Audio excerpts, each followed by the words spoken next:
आजकल रिश्तेदार भी ऐसे मामलों में साथ नहीं देते। जो गरीब होते हैं ना लोग, रिश्तेदार भी उनको नहीं पूछते।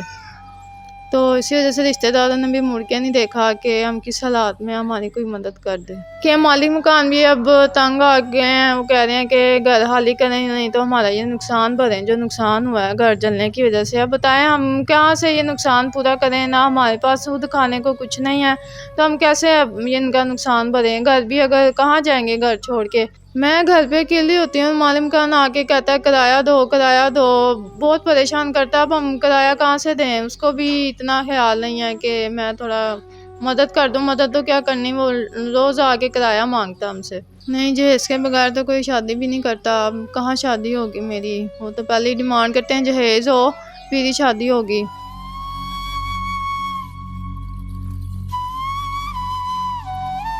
अस्सलाम वालेकुम नाज़रीन, मैं आपका मेज़बान अरसान राजपूत और आप देख रहे हैं अमन पाकिस्तान। आज हमारे साथ एक ऐसी बहन मौजूद है जिनके वालिद दूसरी शादी करके इन्हें अकेले छोड़ के चले जाते हैं। माँ इनकी बूढ़ी हैं, खुद ये ट्यूशन पढ़ाती हैं, टीचिंग करती हैं।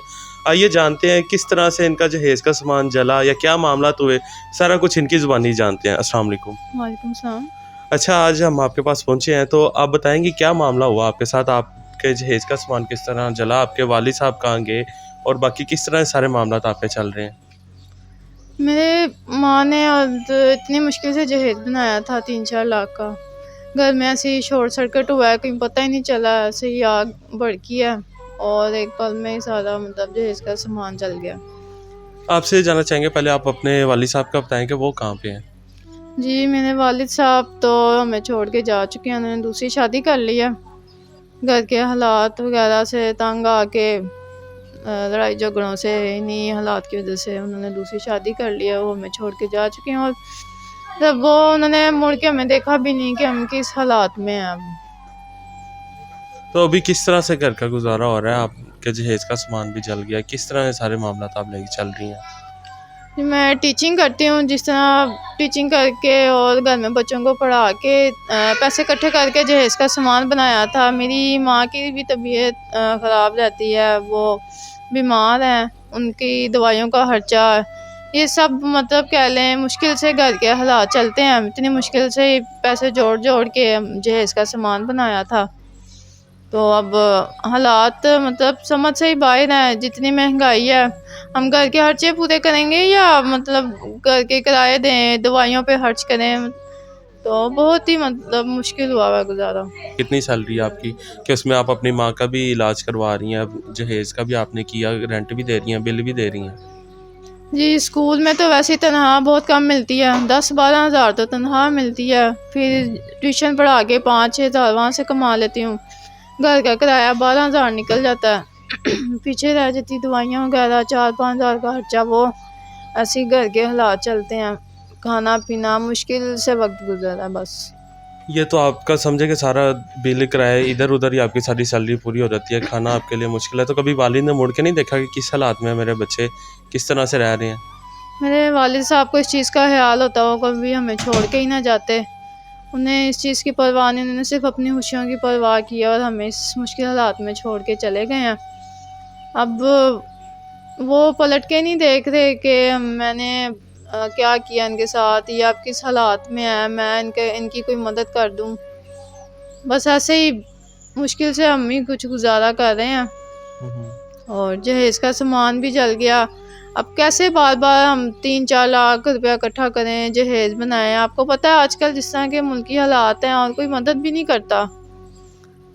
तो ये आपने जहेज का सामान कितने अरसे में बनाया था? जी, 2-3 साल लग गए थे पैसे इकट्ठे कर के जिस तरह जोड़ जोड़ के पेट काट के इंसान इस तरह की चीज़ें बनाता है ना फिर। तो आपके कोई रिश्तेदार नहीं है जो आपकी इसमें दोबारा से मदद कर सके जहेज बनाने में, ये आपके रहने सहने में, घर लेके देने में? देखें आजकल रिश्तेदार भी ऐसे मामलों में साथ नहीं देते। जो गरीब होते हैं ना लोग, रिश्तेदार भी उनको नहीं पूछते। तो इसी वजह से रिश्तेदारों ने भी मुड़ के नहीं देखा कि हम किस हालात में हमारी कोई मदद कर दे। तो ना आपके अब वालिदैन हैं, ना कोई रिश्तेदार आपका साथ देते हैं, तो आगे किस तरह से अब टीचिंग ही कर रही हैं या कैसे मामलात को लेकर चल रही है? लेकिन फ़िलहाल तो टीचिंग ही कर रही हूँ। अभी तो कोई मतलब कुछ नज़र नहीं आ रहा कि आगे किस तरह से हम गुज़ारा करेंगे। कोई हालात बेहतर होते नज़र नहीं आ रहे। मेरी माँ की तबीयत तो मज़ीद ख़राब हो गई इसी परेशानी में कि अब जहेज़ भी जल गया, रिश्ता कहाँ से आएगा, घर के अखराजात वगैरह। देखिए मालिक मकान भी अब तंग आ गए हैं, वो कह रहे हैं कि घर खाली करें नहीं तो हमारा ये नुकसान भरें जो नुकसान हुआ है घर जलने की वजह से। अब बताएं हम कहाँ से ये नुकसान पूरा करें, ना हमारे पास खुद खाने को कुछ नहीं है तो हम कैसे अब ये इनका नुकसान भरें। घर भी अगर कहाँ जाएंगे घर छोड़ के, तो मुश्किल गुजारा हुआ पड़ा सारा, तो समझ नहीं आ रही कि ज़िंदगी को आगे कैसे बढ़ाना है। आपने अभी बताया था ऑफ कैमरा कि आपके ऊपर कोई 2.5-3 लाख रुपए का कर्जा भी है, तो वो कर्जा किस तरह से है? जी 2-3 लाख का कर्जा लिया था। घर के जो किराया था वो नहीं हम अदा कर पा रहे थे, 2-3 महीने का वो अदा करना था। साथ में जहेज भी मेरी माँ चाहती थी जल्दी बन जाए ताकि मेरा रिश्ता जल्दी हो, शादी जल्दी हो। तो अब वही एक मालिक मकान तंग कर रहे हैं, ऊपर से कर्जे वाले कर्जा मांग रहे हैं, तो कौन मदद करने वाला, कोई भी नहीं। तो अभी आपके ऊपर करंट कितना कर्जा है? कितने आपने पैसे दूसरे लोगों के देने हैं? 2,70,000 कर्जा हमारे पर चढ़ा हुआ है और अब किराया भी नहीं अदा हो पा रहा, मकान का कर्जा भी नहीं दिया जा रहा। मैं घर पे अकेली होती हूँ, मालिक मकान आके कहता है किराया दो किराया दो, बहुत परेशान करता है। अब हम किराया कहाँ से दें, उसको भी इतना ख्याल नहीं है कि मैं थोड़ा मदद कर दूँ। मदद तो क्या करनी, वो रोज़ आके किराया मांगता है हमसे। किराए को आगे रख के वो आपको तंग करता है? जी बिल्कुल ऐसे ही है, उनको भी इंसानियत ही नहीं है। वो रोज़ आके तंग करते जी किराया दो किराया दो। हम कहाँ से किराया दें, रोटी पूरी कर लें तो वही बहुत है। आगे आपने कोई रिश्ता नहीं देखा जो आपके साथ शादी कर सके, बगैर जहेज के शादी कर सके? जहेज के बगैर तो आजकल ऐसे कोई शादी नहीं करता। वो कहते हैं पहले जहेज हो, वो भी उनके मुताबिक का, फिर ही वो रिश्ता करेंगे। अच्छा, अब आपका जहेज भी जल गया है, आगे कोई जहाँ आपका पहले रिश्ता हुआ था उन्होंने क्या क्या शादी ऐसे बगैर जहेज की करेंगे या जहेज के साथ अब करेंगे? नहीं जहेज के बगैर तो कोई शादी भी नहीं करता। अब कहाँ शादी होगी मेरी, वो तो पहले ही डिमांड करते हैं जहेज हो फिर ही शादी होगी। जी, तो नाज़रीन आपने बहन की कहानी सुनी कि किस तरह से इनके वालिद भी इन्हें छोड़ के चले गए, माँ की तबीयत भी नहीं ठीक, अकेली कमाने वाली हैं, तो किस तरह से सारे मामला लेके चल रही है। जितने भी हमारे मुहैया हज़रात देख रहे हैं उनसे यही रिक्वेस्ट है कि इनसे जितनी हो सके इनका साथ दें, इनकी मदद करें। और हमारे देखने वाले कई हज़रात ऐसे हैं जो आपके साथ बगैर जहेज़ के शादी करेंगी, तो आप उनके साथ शादी करना चाहेंगे हमारे चैनल के तवस्सुल से?